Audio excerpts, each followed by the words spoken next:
My first time ever driving this podcast in like 6 years. I bet that's gonna be so hard. Oh yeah, I'm gonna fuck it up. That was my warning. As you did a solo podcast. That is also true. Detail.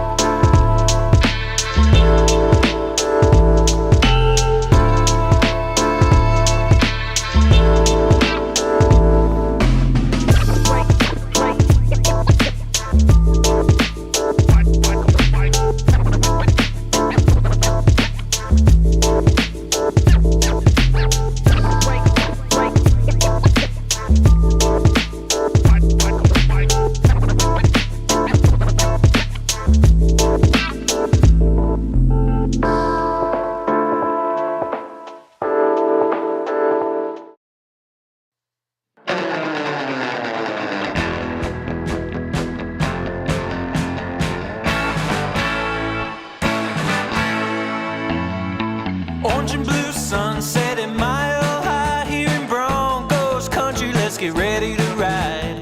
Russ and the rest are gonna light up the sky.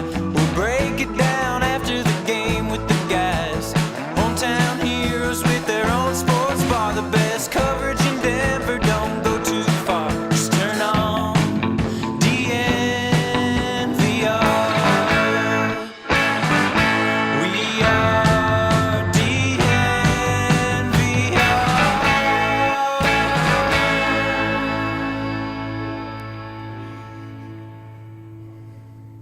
Welcome in to Studio A, which stands for new- Eric. A new combination of people talking about the That's actually Broncos. a lot better than Eric. A huge disappointment for anybody tuning in. An absence of Numbies, an absence of Wow. Zach, an absence of anyone that anybody wants to hear, except for you. There was no absence of absences, though. No, dude. A lot of No. absences. No. This is the DNVR Broncos podcast. That's Eric or D-Line Co. D-Line, that's right. I was going to say it. No, now I feel like I didn't do it. Presented by DraftKings Sportsbook, the number one sportsbook in America. Let's just jump right into this because there is some big news in Broncos Country this week. Oh, boy, and is there. everybody has been waiting to hear your opinion, Eric. What did you think of that new uniform combination? Wow, was that a train wreck? Man, that so thing bad. really sucked, didn't it? That It's thing, so bad. when that I got used to it, honestly, as the game went on, and I was like, it left my mind. But initially looking at it, I was like, what are they doing? Like, what is this? It's so bad. And the thing is, like, it's not even an opinion that it's bad. Like, those stripes don't line up. That's just wrong. It's an objective truth that was a bad uniform. It looked it was mismatched. Uh-huh. I mean, it just was clearly. It just looked like you went to a garage sale and you're like, your mom put it together. She doesn't quite get it. She just like sent you Yep. off. Anyway, very stupid, but it netted a win, so I loved it. And that means we're probably going to see it again. Do you think I don't think we'll see it again. It's possible. It's possible. Because, I mean, I don't know. The one thing that I will say is that after looking at it, I don't think those guys on the field could have thought it's good. Because, talking to them the week before, they're like, yeah, it's going to be awesome. I was like, well, the stripes don't line up. And Jerry was just like, oh, no, it's nice, man. Andrew Beck was like, yeah, it's icy. And it's like, it's not icy at all. I don't think that. I mean, I think because I saw your hard-hitting report. Oh, yeah, it's important stuff. From the streets of foggy London town, talking about what the individual players thought about the uniform combination. And I just think it's like not like they're not in a position to complain. You know what I mean? Like, Yeah. things aren't going well, and it's just like another thing to bitch about. True. And they're just like, yeah, no, it's cool. Like they just Yeah. want to play football. They don't care. Like, do you really care about what combination of shirts and pants you're going to bleed on? You know what I mean? It's like for us. Like, we care about that. Yep. They don't care. And nor should they. That is true. That is true. Other piece of big news, Bradley Chubb got traded. Got first-round pick, a couple other things. Poor Bradley Chubb. He got I scooped by know. the uniform conversation. I know it, poor guy. Our number Yesterday's 5 news. pick got scooped by a bad mismatched combination of Broncos uniforms. Sad Yes. times. We're down bad, bro. Yeah. Well, and the worst part is he's hosting the first annual Bradley Chubb Foundation Gala in Denver in like a week and a half. So he had set this whole thing up. He's got teammates going. Like, it's going to be this big event. I think it's traded. That's the biz, right? It's a biz. But let's talk about this from a large standpoint. Okay, yes. Like now that Bradley Chubb has been traded, like what is your lasting memory of Bradley Chubb? Like what, as you look at him, like now in the totality of his Broncos tenure, how would you rate it? Like, or how would you contextualize it? I mean, the lasting memory, if you just had to pick something, like it's not even a play. It's not like, oh, it's that sack or that strip sack or whatever. It's just the dance. Like when people bring up Bradley Chubb 15 years from now, I'm going to be like, oh, yeah, the guy who did like the one-footed hopping, revving the motor thing. Do you feel positively or negatively about Bradley Chubb's tenure here in Denver? He's kind of just a neutral to me. I know. Like he's just a guy who was here, and like he didn't live up to the hype. That's obviously true. And it's not really his fault because... It's a little his fault. Yeah. When he was on the field, he was good. He just wasn't on the field. And maybe he was like not stretching before he went and worked out or something. Then it's his fault. That is his fault. but just one of those things where it's like he just... I'm actually... Now that... So Bradley Chubb, if not for this season, I would have felt like was a massive disappointment in Denver. I didn't feel like he ever was super impactful. And like the feeling I always had with Bradley Chubb was that with both he and Von Miller, this should be like a much more formidable... pass rush that like never really came to be. I mean, this season I thought he actually was getting back on the track of like being impactful, being disruptive, filling that Von Miller role of like coming up clutch with the sacks at the end of games, like impactful ones that actually mattered. But I mean, I still wasn't like even in the games that we, in the last couple, I wasn't like, oh man, it's Chubb time. Like here comes Bradley Chubb. Like now we're really going to start to feel. I think that I'm left with Bradley Chubb with just always a sense of waiting. Like, it's going to come. I know it's going to come. It sort of came in like little bits and pieces, but like never quite hit. I mean, especially for a number 5 pick. I mean, that pretty much goes without saying.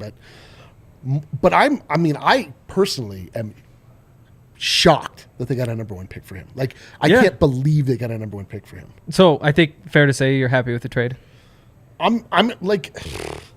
It's tough because, again, like we are in a position where we have good players that we have to sell off. Yes. So I'm not happy from that standpoint that like the Broncos essentially signal to you that they don't have faith in this season going to where we need it to go. Like they're not where the Dolphins are, where they're like, okay, we need to load up because we actually see. I know, isn't that that's just sad? It's terrible here. They're not where the Dolphins dude, we're are. Sub-Dolphin. Dude, sub-Dolphin. We're sub-Dolphin in this era of the Denver Broncos, like by a lot. Yes. And I didn't feel like Bradley Chubb's play. I mean, like if we had traded Pat Surtain or something, I would have been like, no, bro, like what do we do? Like we got no building blocks for the future. Bradley Chubb just felt like a guy that was moderately impactful, but could moderately to very impactful, but it was like not anything you could count on. Yes, totally. I mean, the start of the season was hot.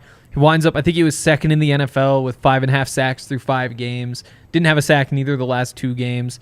And he's one of those guys where it's like, there's Baron Browning's getting sacks going around the edge, and it's because on the other side he took on the tight end, then took on the tackle and chased him one way, chased him that way, and all of a sudden teed him up. And so there's some of that too, but he was playing good football, and it felt like a good idea just to sell high when you could and not wait for him to get hurt or something like that. I mean, I think that's exactly. I feel like this is the absolute apex outside of just like right after we drafted him of what you could actually get for Bradley Chubb. I am stunned that we got a number 1 or a first round draft pick for him. Yeah.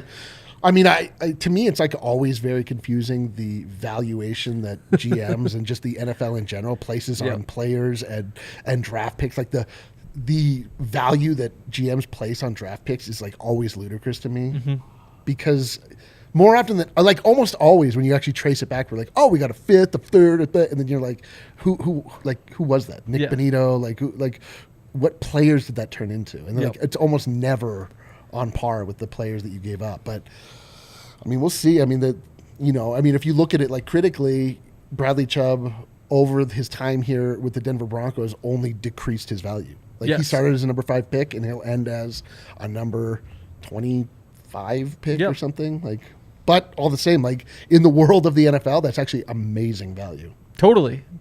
It's not bad at all. Real quick, what do you want them to draft? Like if there was just like a freak at every position, like where would you go? What would get you going? Where's the biggest hole in the Denver? I mean, it's obviously offensive, right? Like the defense. It has to be. I mean, the defense is beautiful. The defense is that's the worst part about this season with the Denver Broncos is we can't just like marvel at how incredible this defense is all the time because the offense is so insufferably impotent that all you can do watching a Bronco game is just an act of pure frustration at this point. And it should be like when we were at our highest and the offense was just like, okay, it was sputtery with Peyton Manning at the helm, but we had like a beautiful defense. It was like, you could be like, okay, here comes the D. We had a nickname for the defense. Like we had the no fly zone, like all of that stuff. And we're like, I mean, our defense is like not that far off from that level. No. But the offense is so fucking bad that we can't even like focus on it. Like the so defense bad. just feels like when the defense comes on the field, it's like, all right, just hold your breath because the defense literally cannot give up 3 points because that is an amount of points that is we can't overcome with our offense. So I mean, to me, I feel like the number one need of this team is probably offensive line. It has to be. Right? Because, I mean, you look through, Russell Wilson's your quarterback. Receivers, you got Cortland Sutton, Tim Patrick, Jerry Jeudy, KJ Hamler. All of which are like, if not good, serviceable. Exactly. Like if Cortland Sutton's your number one, you're like, yeah, sure, it's not that bad. Tim Patrick's your number two, you're like, yeah, that's solid. Jerry Jeudy is a number three, actually pretty good. KJ Hamler is a number four, yeah, it's all like you're solid there. Dulcich looks good at tight end. You've got Javonte hopefully coming back at running back. You don't want to spend a first on running back anyway. It has to be offensive line. Has to, right? Like a center? Yeah, it could be center. I think center or tackle would be the big two. With tackle having the edge just because it's more valuable. It's funny because, like, Cushenberry is not a guy that I look at. Like, I kind of don't ever really think about him. I mean, he's an offensive lineman, yeah. He's an offensive lineman. That's kind of the way it goes. But it is wild that the second that Glasgow came in to replace him, like, all of a sudden the offense looked much better. And Russ suddenly had much more time to operate. And, like it's one of those things that's like very telling, right? It totally is. And I think, I mean, there's a lot of reasons for that too.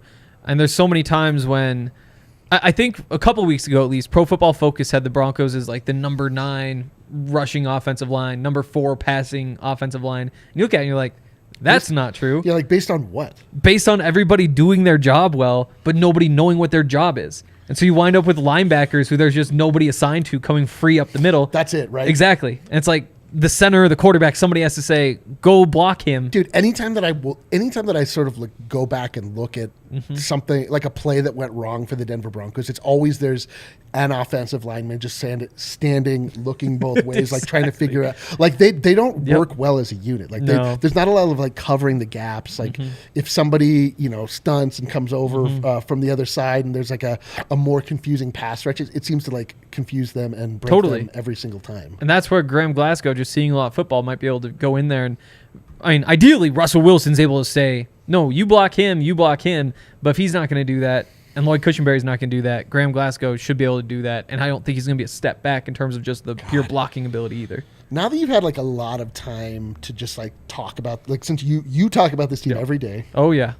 I think about this team twice a week. And once is during the time that I'm watching them when I'm angry, I'm frustrated. And then I think I allow myself one more day to think about them that next Monday or the Monday after or Tuesday, depending on it, to sort of like process what happened. Now, like, what is wrong with this offense? Like, why doesn't it work? There's a lot of things. What is it? There has to be a thing. Like, what is it? Half the games, there's a huge penalty number. And so you look back and there's a third of the drives where you wind up with a 1st and 15 or a 2nd and 15 or something like that, where it's like, well, they're not overcoming that. There's a lot of times where Russell isn't super quick getting through his progressions. So you say like, oh, there was an open receiver there. Russ didn't see him. But I can't, for me, I cannot put any of this on a guy that's been super successful in the past. To me, that says like, what he's operating in now is broken in some way, right? That's totally fair. And I think, honestly, the biggest thing is just the running game isn't there. And you expected to have Javonte, you expected to have the new blocking system, you'd be able to run over guys and work off of that. But if the running game isn't there and you're just chucking balls up, that 1st and 10 can become 2nd and 10 really quickly too. And so I think that if they could just run the ball effectively, which, now they've got Latavius Murray and Melvin Gordon. But that's I think that's where line. it starts. But that's offensive line. Offensive line, yeah. I think mostly offensive line. It has to. I think I've come to the place where I think it is Hackett. Fair, yeah. I don't think Hackett has a great feel for calling a game. Fair, yes. Like, I think it's like I wasn't on this place, but now I'm sort of realizing like the plays are the play. They're plays that everybody runs. But it's like when you play somebody in Madden that has like a similar team to you, like, and one person wins and the other loses, is because they have like they just call a better game. Yes. Like, I don't feel like he calls the right play at the right time. Totally. And I think that Russell could probably cover some of that up if he was getting up to the line and saying, oh, look, here's what I have here. I should take advantage of that. Little tweak there. Say like, oh, we should actually run here. And I think maybe the hands-off sort of nature from Russ when it comes to at the line of scrimmage operation combined with the bad play calling just makes it so that there's no, like, he's kind of the safety, the line of safety. Like, do you think that is, do you have to get that out of your, does your quarterback have to be an audible quarterback? Do they have to like go up and change? Do we have to have Peyton Manning to be successful? I love pocket passers. Like, that's the type of quarterback that I would choose if I could. But I mean, Russell's won before. And you look back, I guess Burrow won last year. He was fine. It does seem like most do. And I do think that Russell probably could, too, because there's no way he went through his career not doing that. Yeah, he ruined my life. He did, yeah. No, I was definitely at that Super Bowl. It was really? the worst day of my life. Also the best, but the worst day of my life. I watched him destroy the Denver Broncos. I watched Russell Wilson be extremely productive in this league. And like when I watch him throw the ball, it doesn't look any like less, I don't know, like it doesn't look like his arm strength has fallen off. No. I can't imagine he's gotten dumber since he arrived here. So what gives? Man? And that's why I still have this feeling, which is probably wrong at this point, where it's just like, at some point it's going to click. Like, how is this offense this bad? It shouldn't be this bad. No. Like, and that doesn't mean they're going to be a really good offense, but this isn't an offense that should be dead last in scoring. Like, they're going to get like maybe to the fringe of the bottom 10. Like, and if you do that with this defense, why can't you be close to 500? You know, which isn't a good goal, but like you have offenses are run by like Davis Mills, but yeah. Davis Mills. Sure, Mills, comma, Davis. Perfect. There you go. Davis. But you know what I mean? Like, we have Russell Wilson. You do have what Russell Wilson. What are we doing, dude? Like, how is Russell this possible? Wilson. Like, how did we get worse as an offense by getting Russell Wilson? This crazy. Doesn't make any sense. The Broncos are so frustrating to me. Yeah, no, I think everybody's frustrated. Actually, here's what we're going to do. We're going to jump back into this stuff, but real quick, title of the show, is Dre'Mont Jones guaranteed to get an extension from the Denver Broncos? I think he is. Yeah. I'll say that. He was just named today the AFC Defensive Player of the Week. He's the second time he's been the AFC Defensive Player of the Week. There's only a handful of Broncos who've won that award twice. Last was Mills Davis. Was not Mills Davis. But one of 4 defensive ends to ever earn Defensive Player of the Week for the Broncos: Derek Wolfe, Elmas Duverville, Alfred Williams being the others. I mean, he's playing really good football. You just moved on from Bradley Chubb. They're going to have some money to spend this offseason. Well, I mean, like, why wouldn't you? Exactly. This is kind of a side note, but it's like Dalton Reisner. Contract expires at the end of this year. Is he the reason the offensive line has been bad? No, but I think you kind of need to shake things up on the offensive line, just try some new things, because obviously it's not working. I might have traded him at the deadline. I'd definitely move on after the season. For the opposite reason, I'd say you keep Dre'Mont Jones. Just keep as much of this defense intact as you can, because it's playing so well. Come on. Yeah. Like, your ultimate goal is to put together the team that plays the best on Sunday on both sides of the ball. The defense is not the problem in any stretch of the imagination. The defense has been unbelievable all year long. Like, Absolutely. You do everything in your power to keep that in place. Totally. Because why we're not that's fixed. Like, unless you're telling me that, we need to invest more money on the offensive side and but you're sacrificing on one side to, sort of find like a little bit of middle ground between the two. But like, of course, you have to upgrade. Like, you have to reward this guy. He's been balling out of his mind. Yes, he's been incredible. And I think that one of the things George Paton has said in the past is that you don't get better by losing your best players, which he then followed up by losing Von Miller and losing Bradley Chubb. But we don't need to dig too deeply into that. This does feel like one where you just say, we have a good player right there. Let's not create a hole. And sure, and they've been rotating a bunch of guys in, and DJ Jones got the big contract last year, and he looks good. You've got Deshaun Williams playing well. Mike Purcell's playing well. 7th rounder Matt Henningsen has gotten in and made some plays. So you have some guys there, but what really takes him over the top is Dre'Mont Jones. You don't let him leave. No. Just lock him up now. Lock him up now, dude. I'm curious what you think about this also. Like, there have been echoes on social media. I'm noticing that people are starting to question George Paton. Yeah. What is your feeling on that? Where are you in the world of George Paton? Like, how do you feel he's doing so far? I still think he's doing well. The two things you point to that you say, like, that was a bad decision or potentially a bad decision. Hiring Nathaniel Hackett, it's fair. At least 50% of coaches are bust.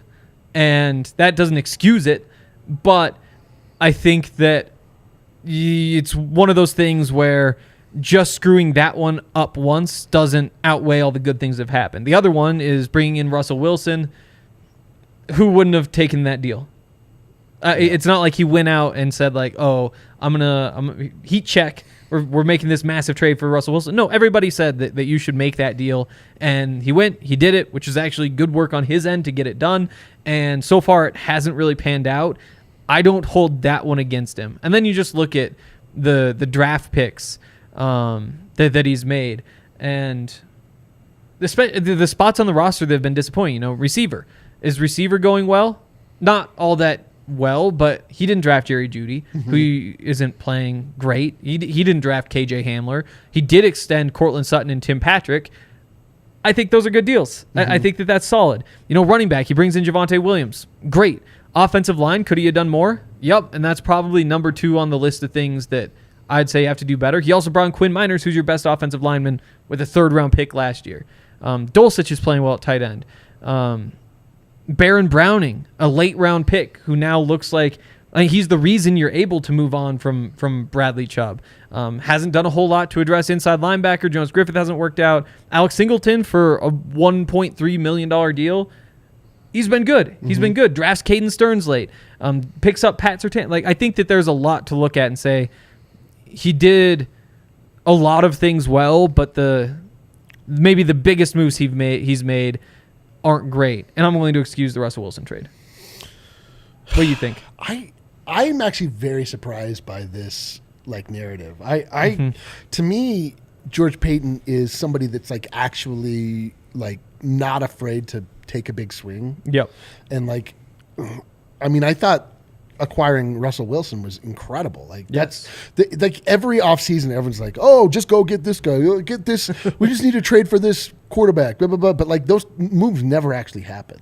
All these big swing moves that people talk about on social media, never actually happened. And he did it. He actually did it. He actually got it a top flight quarterback.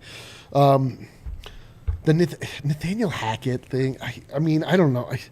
Like I said earlier, I honestly think that a lot of our woes are just because I just don't think he's great at calling plays. Yeah, definitely. I do kind of question him as a leader. I think he just feels a little bit too people pleasery to me and too goofy in the way that you don't want your head football coach to be. I'll never forget him calling it a Tugalicious. It just echoes in my brain every time I close my eyes. I'm like, ugh, I don't want a fucking Tugalicious. That's terrible. I don't want that at all. So hiring Nathaniel Hackett, but as you say, is it too early to close the book on him? If you're still feeling like the offense will start to click at some point, right? I mean, click can mean a bunch of different. I think that they can be solid. Like if they go out and score 24 a game the rest of the season, I'd be surprised. But getting to 20, 21 a game, I think. I mean, how could you be surprised by a football team scoring 20 a game? Extremely modest goal of scoring 3 times. You know, dude, I saw the best which makes me laugh over and over and over now that I think about it. Every time I hear there was a stand-up comedian that was talking about how Americans decry soccer because they're like, there's no scoring in soccer. It's so boring. But he's like, well, you just invented points in football. Like when the score is 21-14, the score is 3-2. It's true. 3-2. It's true. So we're asking for them to score 3 times. Can you score not 3? Like 3's not a lot. The 3's not a lot 3? at all. And I think they looked better this week. Like they did. They won the game. That was pretty dope. That was really dope. How did you feel about it? So we haven't talked about this. Hank, you were in London. Did you know was that? in London. Yeah, I'd heard. How was London? It was good. It was wild. So you learn what everybody's interests are when you travel with a big group. Yeah. Like to me, I just want to go be a nerd. Yeah. And so I was like, in what way? Like go take me to Tower of London. That was the time of my life. Tourist. Tourists. They have King Henry VIII suits of armor. I've been. Yeah, it's incredible. It's like crown jewels. There's like one suit of armor that's been on display in that same room since 1606 I agree. or something. It's like super impressive. It's incredible. The Tower of London in general, very cool. It's so cool. And like my girlfriend's in there. I think I've said this on the podcast. I can't remember. But at one point she said, how did they figure all this congratulations stuff? on the girlfriend, by the way. Thank you. That's thank so you. sick. Yes. I'm taking a little victory lap here.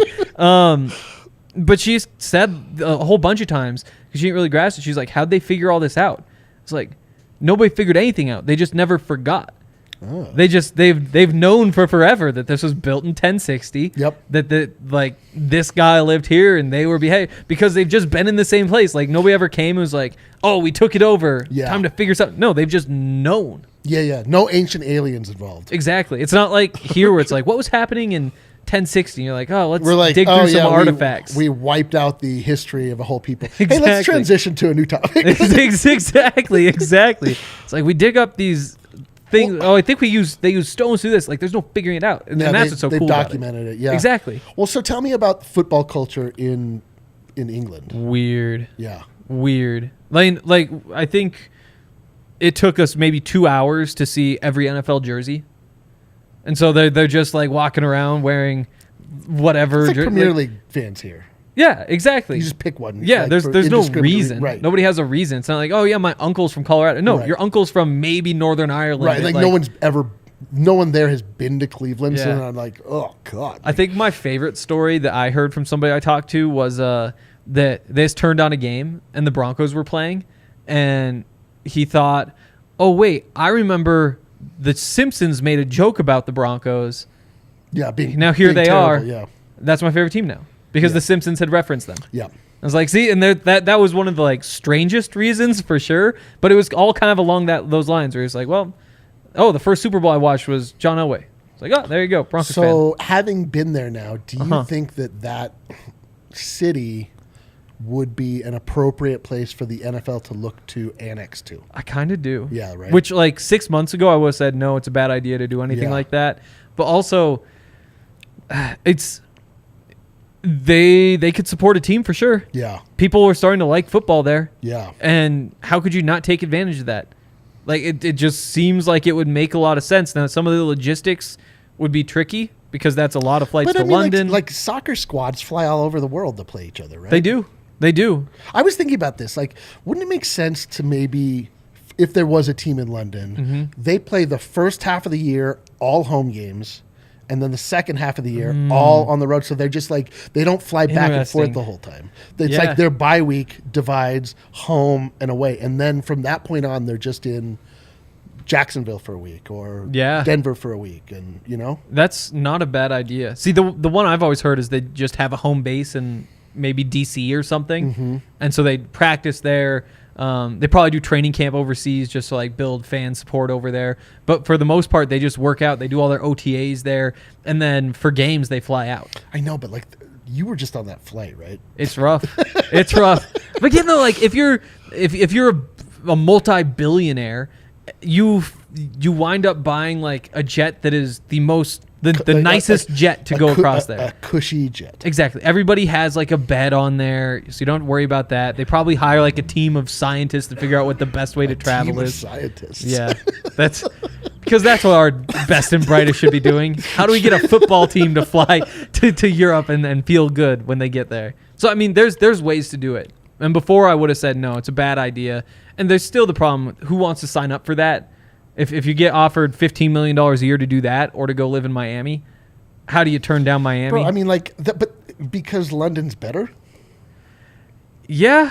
Like, But flying back and forth every week? Yeah, but London is like one of the largest economic centers of the entire world that like taps you into riches untold. True. Like, it's not just like a tax thing That in is Miami. true. Like, if you could live in Cleveland or literally the center of commerce for The world. the world outside of New York City, Yep. like, you want to talk about being a famous person, like look at Cristiano Ronaldo. Look at like these footballers that like Yes. make money that the NFL players could never dream of. Totally.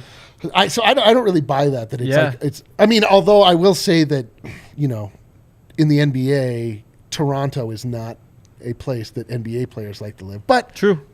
you have to throw out every NBA player's whims. They Yes. we shouldn't focus on what NBA players like, because No. football players don't have a problem going to Cleveland Or Denver. or Denver. Totally. Yes. Yeah. And the other thing that crossed my mind when I was out there, you know, when you're here, there's debate like, could Chicago support a second NFL team?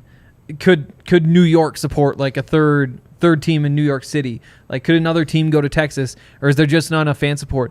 They've got like 7 Premier League teams in London. Yes. London is fucking enormous. It is. Did you get a sense for how big it was? Like when It's you were there? wild. It's wild. guys, It just keeps going. Did you were you kind of just like in the same area, or how far out did you guys travel? Well, I mean, it almost kind of lined up. So, like, you go all the way out to, so like Wembley to where we were staying, to like London, where the tower Yeah. is and all that. That's kind of a line. And then the school where they practice was out even farther past okay. Wembley. Okay. So we were kind of all along that line, which Yeah. is, I mean, that's a solid journey. I Yeah. think a car ride was 80 minutes from Tower London to the practice facility, Oh my god, 80 minutes? which is crazy.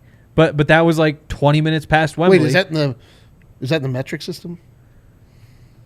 Minutes? No, it is not. No, it is not. Although mercifully, England does not use the metric system. They actually came up with the ridiculous empirical system that we use today. They ruined us. They ruined a everybody. bunch of things. Yeah. Okay, we gotta actually hit this though. And while I say this, think about your DraftKings pick of the week. Oh, and okay. and everybody Does it have to be listening. football based? Oh, do whatever. No, Zach and Ryan are not here. Put a like on this show while we go through some Even of if these. you don't, I mean, listen, I know that I'm not Zach. I know that I'm not RK. I find both of them to be endearing, wonderful personalities, was going the as other you way. do. As you do. But don't penalize the show because Yes. of my presence. Please. Yes. I'm only here for a day. I should say Zach has a scratchy throat, so send your thoughts or prayers or Yes, whatever. dude. Oh, my throat got scratchy. I Oh, said that. my God. That was weird. DraftKings Sportsbook is where we spend all of our time. Maybe that's the worst part of going to London, is you just can't make bets on DraftKings Sportsbook. You don't know what you have until it's gone. Exactly. You you take this for granted, and then you cross one state border, and you're like, "What is? How have I traveled back in time?" And up in Montana, so they got legalized sports betting like a year and a half ago, maybe, and it's absurd. Like, first of all, the taxes are wild and all that sort of stuff, but they said all the betting has to be done through the Montana lottery. So they have their kiosks set up in some bars. So you go into the kiosk and you type in, like, try to find your bet. They have almost no options. The odds are terrible because it's just What are you gonna do? the lottery. Exactly. There's nothing you can do. And so everybody goes in there. It's like, oh, I made this bet. It's like, what a silly bet. You understand I can bet on every ball or strike that's thrown in a baseball game. Yeah, dude. Like, I'm not going to walk up to the kiosk in Montana and say, No. "I think the next pitch is going to be a strike." No, the it doesn't pitch have will have that. happened while you were in line. Totally. Totally. It's wild. We are so blessed to have DraftKings Sportsbook, especially right now because we have baseball and football and The basketball. equinox. We keep hitting and sports hockey. equinoxes. So many equinoxes. Every day is basically another equinox.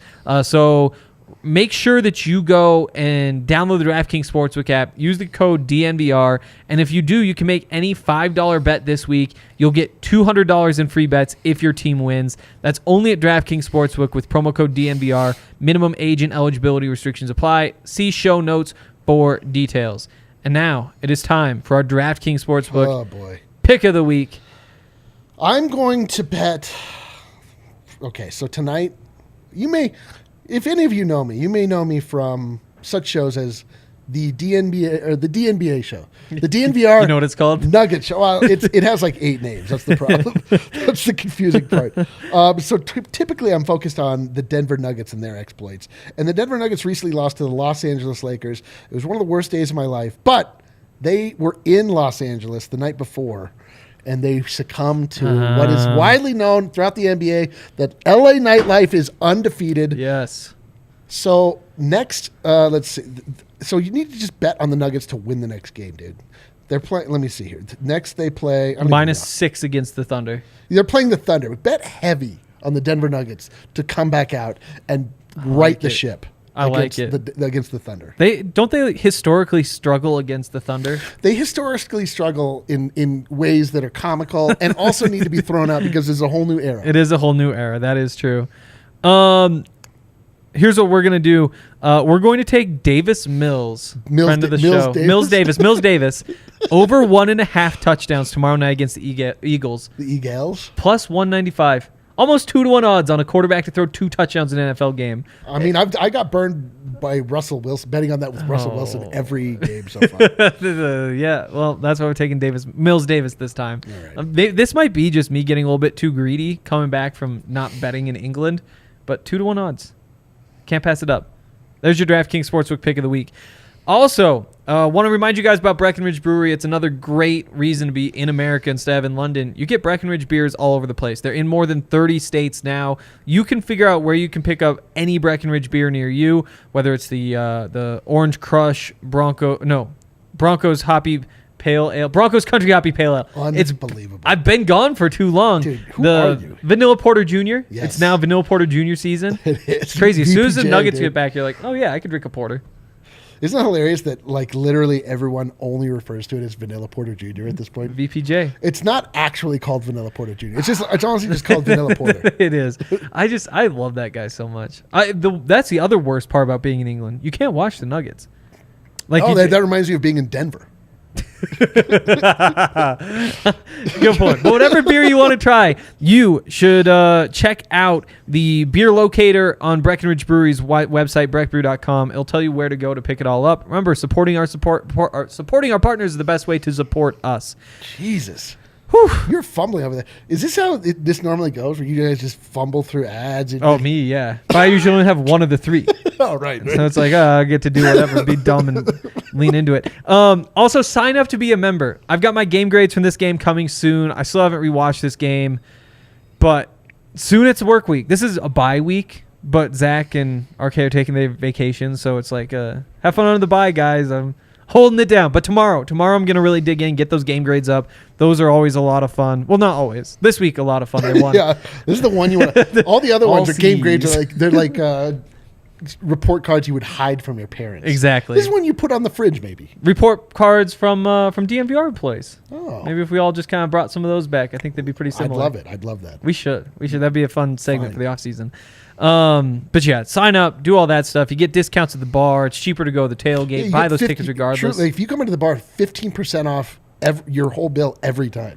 It is. If you think about that, like that, literally, like you pay for if you came. It's a steal. Twice, 3 times. Plus, you get a T-shirt. I designed these T-shirts. I spent a Yes. lot of time making these T-shirts. If you're gonna buy one T-shirt, it's $35. My favorite part of I think maybe my favorite part of Terrell Davis coming was he like came up the stairs and was like, I like your T-shirts. A bunch, yeah. I know. It's whoever makes those is really clever. Yeah. Really clever. Yeah. Get around like the likeness thing. That I know. I didn't speak to TD. I looked at him though. I was like you would look at like a like a peacock or president, something yeah. at the zoo. I was like, oh, there he is. There he is. There he I is. spoke to him one time in New York. I saw him on the street. Wow. So our conversation would be like, oh, TD. You said I was clever. Well, no, that was he True. didn't know I was clever. But it is hilarious that one of my childhood heroes recognized me as a thief, essentially. Yes. Well, clever. I know, but he Robin Hood. Yes, like Robin Hood. like Robin Hood, Yes, yeah. like Robin Hood. I want to dig deeper for just a minute into the general vibes of the Broncos. Should be a real fun talk.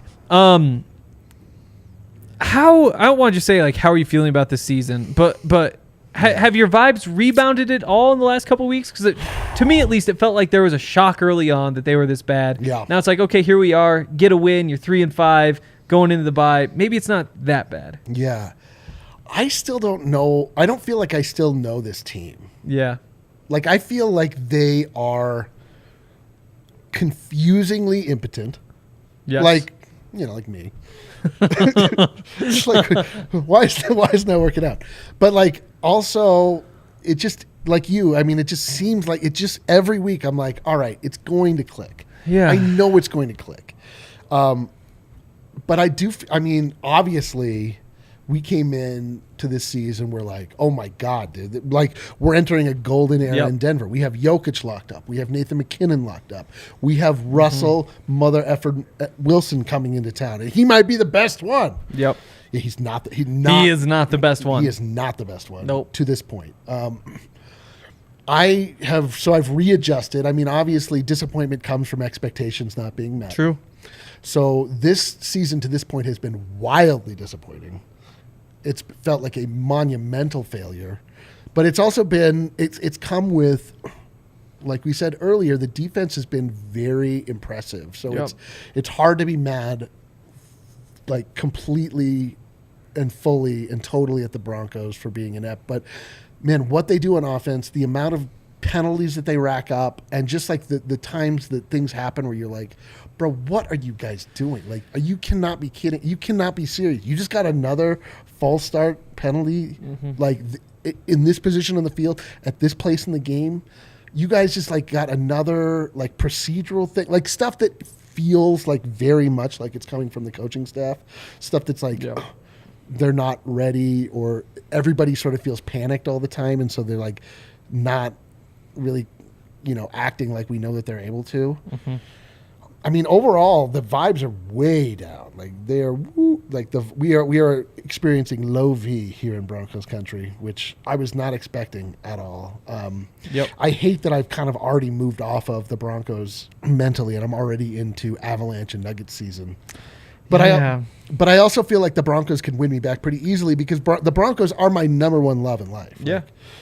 I was raised in Denver, not in Denver, but in Colorado. Like I was raised right. I was raised with I went to school, and I went to church, which was watching the Denver Broncos on Sunday. That was the religion that I was raised with. And I feel if somebody, I mean, I've gotten like really involved in the Nuggets in the last, like in this part of my life, but that's not how I was raised, man. I'm a Broncos guy. And I hate that I just have, like, I'm the type of, like, my family is such that my uncle who lives in Houston will watch every Broncos game and then immediately talk shit to me over the phone. Like he'll be like, it's just I don't have any response. Like my uncle is clowning me because about the Denver Broncos. Like that's bad, dude. I don't want it to be that way. And he's a Cowboys fan, and the Cowboys fans have they have power over us right now. The Dolphins fans have power over us. They do. None of this is right. The universe is out of whack, and I'm sick of it. Like I want the Broncos to return to the prominence. It would be nice. It'd be nice. So if you were to reset your expectations right now, what would you say is like a success for the second half of the season? Do you need playoffs? Do you need within a game of 500? Every season to be a success, you need playoffs. Simple. That's it. That's all there is. And it's, I mean, I'm to the point. I mean, I'm not even looking at standings. Like, it's too painful. I haven't even like considered the idea that of playoffs for the Denver Broncos. I don't know if it's a possibility still or not. I mean, it's certainly not a possibility with the way they have been playing. I don't know how far out they are from the wild card. None of that. Like, how far out are they? Like, what would it take for? Is playoffs a possibility for this team? I mean, it's still a possibility. I think in a real way. 538 says that they have an 11% chance. 11%. 11. They also have like a 32% chance of beating the Titans after the bye. So if you go beat the Titans after the bye, you'd imagine that jumps a little bit. But in terms of the standings, as of right now, they're in 12th in the AFC. 7th is the Chargers at 4-3. Broncos are 3-5. So I mean, that's not insurmountable. The big problem is just that, it's Chargers at 4-3, Patriots 4-4, Bengals 4-4, Colts 3-4, Browns also at 3-5, Raiders right behind them at 2-5. They've got the tiebreaker. So if they go win, then there they are. So it's definitely possible. How did we lose to the Raiders? I know. And where would you be right now? The Raiders are 2-5, and they manhandled us, dude. They did. That was the worst part. Is that they bullied us. Yep. The 2-5 Raiders got bullied the Denver Broncos. Yep. I am so tired of losing to divisional opponents. Yeah. I can't. Oh my God. I mean, I don't even want to talk about the Chiefs. Well, we get to talk about them twice the rest of the way. Jesus and that's Christ. the big problem. And that's something we've talked a lot about on the podcast. So yeah, 3-5. Can you come back from it? Definitely. Especially when you start with the Titans and the Raiders right after the bye, the Panthers after that. I mean, they're not going to be favored in those games, but they have very real chances of winning them and being 6-5. Problem is after that, it's Ravens, Chiefs, Cardinals, Rams, Chiefs, Chargers. It's just tough. It's when you stumble dumb. through the easy part of your schedule. Yep. Man, I don't know. It's I just didn't think that this is where we would. I mean, obviously, like, I just didn't think this is the conversation we would be having about the Denver Broncos. It really felt like a resurrection through one move by getting Russell Wilson. That was for years. That was the conversation. We were just one piece away. Just got to get that quarterback. Yep. That's it. We have theoretically a quarterback. The quarterback. Yeah. A quarterback. We're worse. We're fucking worse. It's terrible. It's terrible. Let's end this part with kind of a What's happier this part? note. My life, please. the vibes. The vibes. We're gonna go positive. Where are your vibes? I've already hit acceptance. Oh, wow. So it's like, yes. You've gone through all the stages of grief already? This is, over the course of what is this, 5 shows times 8 games? Yeah, over the last 40 shows, I've hit acceptance. Yeah, it is what it is, I think if I had to pick a final record, I lean 8-9 over 7-10. I think 9-8. I think a 9-8 team gets in. There's probably 2 or 3 that don't get in. But, I don't think they're that far off, but not being far off in the playoffs is kind of where they've lived for most of the last 5 years, so it's not that good. But like I said, we're ending on a little bit more positive note. Who has good vibes? What players do you look at and say, like, this is fun? We're looking at individual vibes. Individual now. Okay, individual, good vibes. The large vibes are poor. There's no arguing that. But the IV, the individual vibes. The IV, yep. The individual vibes with Bradley Chubb are good. They were good. They were so good. Dre'Mont Jones? Greg Dulcich. That's my number one. What a revelation. Well, how much fun has that been? I cannot believe that he has been as impactful as he's been to this point. How could you? But also it makes me angry at the wideouts and the other tight ends. It's possible. Because I don't know, he's just kind of big, and I guess he has good soft hands also. He does. But I don't really understand, what makes him better than it's baffling. Other tight ends that we've had or why. But, I mean, it's great. Yeah, it's great. It's definitely beautiful. And it gives you hope for things to come. Yeah. He just looks like he runs everywhere.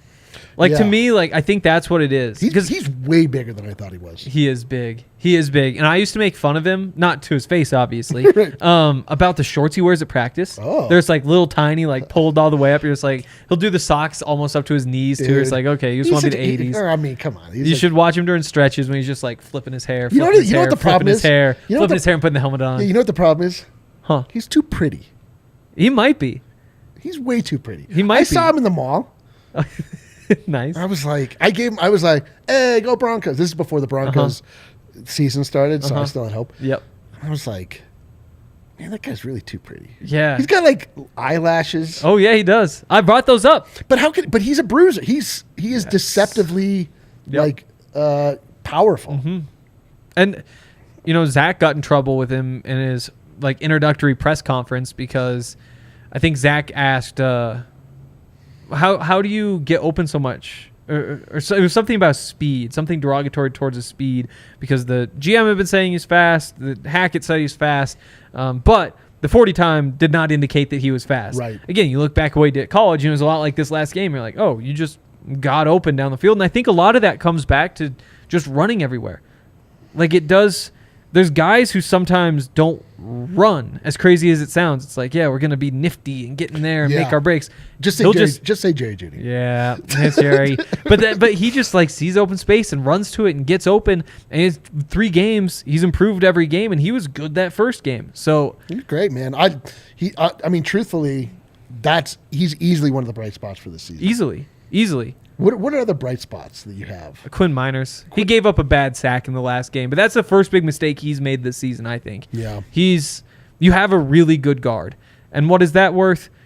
Not as much as a really good tackle. Right. But he, to me, is their best offensive lineman. He's somebody who should be making Pro Bowls. Maybe not this year just because he was hurt and it's a bad line and it takes a while for guards to be noticed. But they've got one offensive lineman who is really good. And, offensive lines are weird. Like, it could be that if you just threw one more piece into this group, all of a sudden they're really good. Yeah. You don't need to be 5 for 5 with good players. But if you have 2 average ones, 2 really great ones, and a bad one, they piece together differently. And having him, I think, is going to be really valuable. But he's been another bright spot for me. Well, I mean, obviously, the number one bright spot for me, PS2. It has to be. He's been incredible. Yes, he has been. Incredible. Yes. And the secondary in general has been like really great. The one, oh God, I'm gonna F up the name. What is the name of the guy that got like 15 pass interference calls? Damari Mathis. Yeah. Damari Mathis. Even he's been good since. He's been really good since that first. He's had like another little blunder, but like generally speaking, if you have a really weak corner, like it's obvious because the other team will just pick on him. As evidenced by that game where he had 17 pass interference calls. Yeah. But just in general, like he's been great. Like he has been. All of the defense has been fantastic. It has. I mean, Baron Browning has been incredible. He's been unbelievable. All offseason, people are upset that they moved him from inside linebacker to outside linebacker. And, maybe it would be nice to have him at inside linebacker. It's a lot nicer to have him so good at outside linebacker that you're willing to trade Bradley Chubb and pick up a first. Javonte was looking so beautiful, so promising. He was. Man, this season is such a bummer, is it not? It sure is. Don't have to tell me. We've been doing this every day. Yeah. What a bummer. Still better than CU. That's what I have. Woo! And CSU. Wow. Yeah. So Hank used to do a little behind the scenes here. Hank used to do the Colorado Buffaloes podcast here at DNVR. Don't know if you guys knew that. And so I went to Colorado State University. Yes. So we used to fight all the time about CU and CSU. And I don't think we've even mentioned those two schools this year because what is the point? Why would you? What is the point? Nobody has mentioned them. Nobody has mentioned them. Actually, you know who was mentioning them? Who? Ryan Koenigsberg. What? He stayed up and watched that entire game. He watched the entire game. Dude. He has an identity based upon... It was a 2 a.m. kickoff. He's built a full personality based off of the Colorado Buffaloes. We were playing this fun game where he'd say, 2nd and 10. What did they do? And I would say, run for 2 yards. And he'd say, yep, you got it. It's like, 3rd and 8 now. What'd they do? And I'd say, I think he lobbed it over the receiver's head on the headline. It's like, nope, he spiked it in front of his feet. I have to say, I don't actually care about the collegiate football in this state. You can't. But life is much better when CU is bad because it really takes an edge off Ryan Koenigsberg. It does. When Ryan Koenigsberg is fueled up with CU being powerful in any way, shape, or form, he becomes unbearable. Mercifully, we don't have to deal with that. That is nice. That is nice. Luckily, we have our 3 and 5 Broncos. Okay, we're going to get into the super chats, the comments. Yeah, let's do it. We've got a couple more of our partners to talk about first. But while I talk about these, get your super chats in. Make sure you like this, and we'll hit those in just a second. First of all, Game Time. If you're trying to get to Broncos games, you're going to have a much easier time now because the tickets are cheap because people don't want to go see them. I think last game you could get in for like $40. It is wild. So, like, Yes. the concept of going to a professional sporting event has, like, just inherent value placed on it. You know, you're like, especially when I was a kid, like, you couldn't go. Like, I lived in Fort Collins. It was like Yeah. the thought of going to a Broncos game. I remember bragging to my friends that my dad went to a game. He didn't take me. I was like, oh, yeah, my dad's at this game. Where it was like, whoa. Wow. But Game Time has shown you that value has just cratered. Like, you're like, really, I was bragging for what amounts to like a $30 event. At this Yeah, point. totally. It's crazy. Take advantage. Yes. There's also Nuggets games, Avalanche games. So make sure you're getting out to those too. And make sure that when you do, you use the Game Time app because they give you the best deals. It's worth checking in often to see what their flash deals are. Oh, yeah. But what they specialize in is selling tickets right before the game. So make sure that you go over to Game Time and pick up your tickets because that's the best place to do it. Do we have a link for that? It's not showing up in The here. link is always in the description of every show. There you that go. we do. It's Yeah. in the description. It's in the description. Go to the description. You're shaking your head at me. I mean, I'm just listening to you fumble through these. It's I just know. like I'm not a good reader. Hassel Cattle Company. Make sure Let's you get over go. there. This one I do know the code. It's DNVR20. It's 20% off. hell yeah. It is Wagyu beef that's raised in Texas. What a perfect combination.